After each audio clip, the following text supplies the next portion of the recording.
आणि राज्यातलं चौथ्या टप्प्याचं मतदान हे 13 मेला होणाऱ्या चौथ्या टप्प्यातल्या 11 मतदारसंघात होणाऱ्या निवडणुकीसाठी अर्ज माघारी घेण्याचा आजचा शेवटचा दिवस आहे, ज्यामध्ये मराठवाड्यामधल्या संभाजीनगर, जालना आणि बीड या लोकसभा मतदारसंघांचा समावेश आहे। त्यामुळे आज किती उमेदवार अर्ज मागे घेतात आणि किती जण रिंगणामध्ये असतील यावरनं पुढचं लढतीचं चित्र स्पष्ट होऊ शकेल।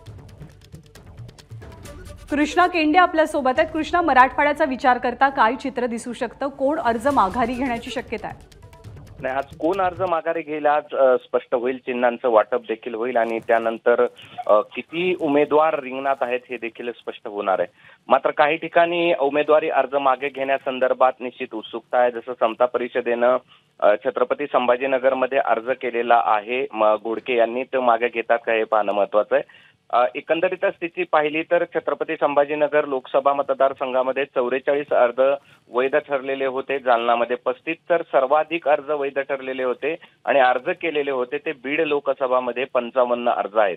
त्यामुळे आता यात आज कोण माघार घेतं हे पाहणं महत्वाचं असणार आहे आणि माघारीची वेळ संपल्यानंतर या 3 लोकसभा मतदारसंघामध्ये चित्र स्पष्ट होईल आणि किती अपक्ष आणि कोणकोणत्या पक्षाकडून कोण उमेदवार असतील हे देखील निश्चित स्पष्ट होणार आहे। ज्ञानदा, धन्यवाद कृष्णा या माहितीबद्दल।